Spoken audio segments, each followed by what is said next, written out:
দেশে একের পর এক আগুনে গভীর শঙ্কায় জাতি, বলেছেন রিজভী। ক্ষমা চাওয়ার আহ্বানকে স্বাগত জানালেন সালাউদ্দিন। তার খণ্ডিত বক্তব্য প্রচারের অভিযোগ। নির্বাচনের রিমোট ইসির হাতে নেই, অভিযোগ এনসিপির। শাপলা না দেয়ায় আইনগত ব্যাখ্যা দাবি। কোনো দল বা ব্যক্তির কাছে জবাবদিহির সম্ভাবনা নাকচ ইসির। জুলাই সনদ বাস্তবায়ন ও আইনি ভিত্তির দাবিতে মাঠের কর্মসূচি অব্যাহত জামাত সহ সমমনা দলগুলোর। জামাতের পিয়ার আন্দোলনকে রাজনৈতিক প্রতারণা বললেন নাহিদ। এমপিওভুক্ত শিক্ষকদের ৫% বাড়ি ভাড়া অনুমোদন অর্থ মন্ত্রণালয়ের। প্রত্যাখ্যান শিক্ষকদের, কঠোর আন্দোলনের হুঁশিয়ারি, ক্লাসে ফেরার আহ্বান শিক্ষা উপদেষ্টা।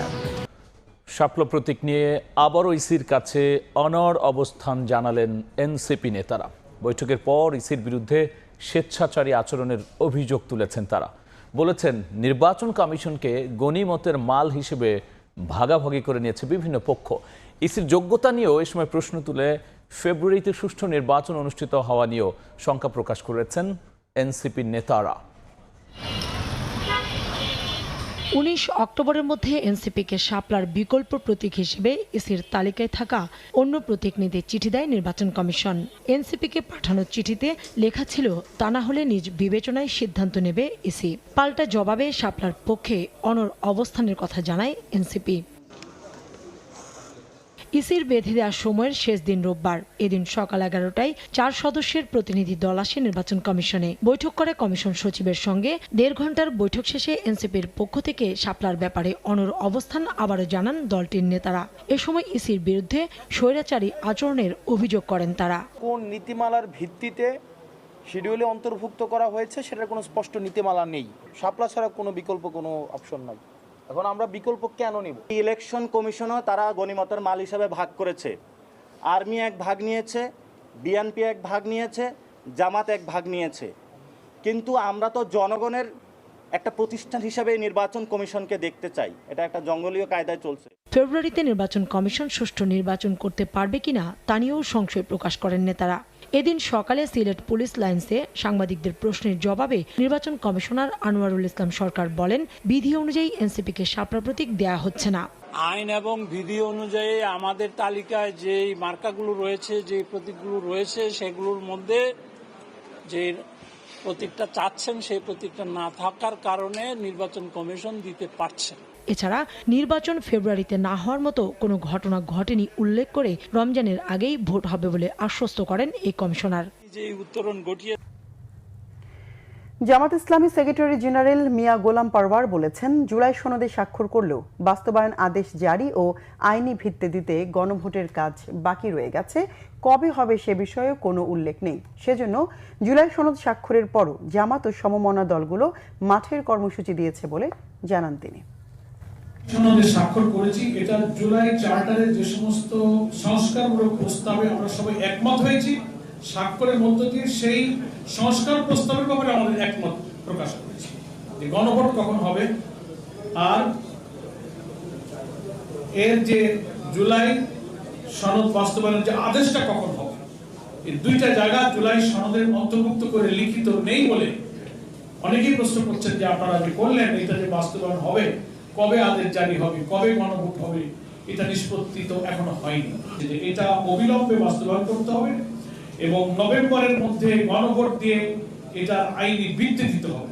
আমরা নিয়মতান্ত্রিকভাবে সরকারকে, জনগণকে, দেশবাসীকে, প্রশাসনকে, ঐক্যমত্য কমিশনকে আমরা মেসেজ দিতে চাই যে আমাদের এই দাবি ন্যায্য, এটা আমাদের মানতে হবে।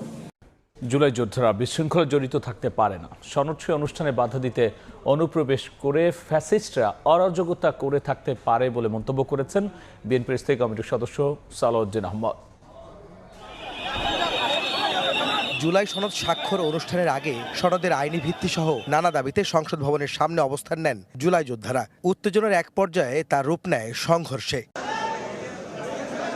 এ বিষয়ে শনিবার রাজধানীর শেরেবাংলা নগরে এক অনুষ্ঠানে কথা বলেন বিএনপির স্থায়ী কমিটির সদস্য সালাউদ্দিন আহমদ। কিছু সংখ্যক উচ্ছৃঙ্খল লোক ঢুকেছে, সেটা ফ্যাসিস্ট সরকারের ফ্যাসিস্ট বাহিনী বলে আমি মনে করি।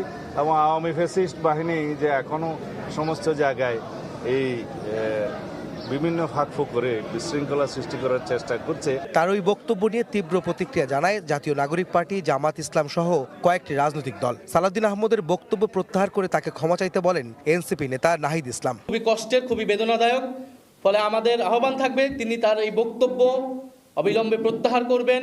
সাম্প্রতিক ঘটে যাওয়া এই বিষয়গুলো নিয়ে গুলশানে বিএনপি চেয়ারপারসনের কার্যালয়ে সংবাদ সম্মেলন করেন সালাউদ্দিন আহমদ। এনসিপি সহ অন্যান্য রাজনৈতিক দলের বক্তব্যকে স্বাগত জানিয়ে তিনি বলেন, তাদের বক্তব্য গণতান্ত্রিক চর্চাকে এগিয়ে নিয়ে যাবে। আমাকে ক্ষমা চাওয়ার জন্য তারা আহ্বান জানিয়েছে, আমি এটাকে স্বাগত জানাই। সনদ স্বাক্ষর অনুষ্ঠানের আগে সংসদ ভবনের সামনে সংঘর্ষের ঘটনায় জুলাই যোদ্ধারা কেউ জড়িত নয়, বরং অনুপ্রবেশ করে আওয়ামী ফ্যাসিস্টরা অরাজকতা চালায় বলে মন্তব্য করেছেন সালাউদ্দিন আহমদ। জুলাই যোদ্ধাদের নামে কিছু সংখ্যক ছাত্র নামধারী, সেটা ইন্টারভিউতে আমি দেখেছি, কিছু উচ্ছৃঙ্খল লোক ঢুকেছে, সেটা ফ্যাসিস্ট সরকারের ফ্যাসিস্ট বাহিনী বলে আমি মনে করি।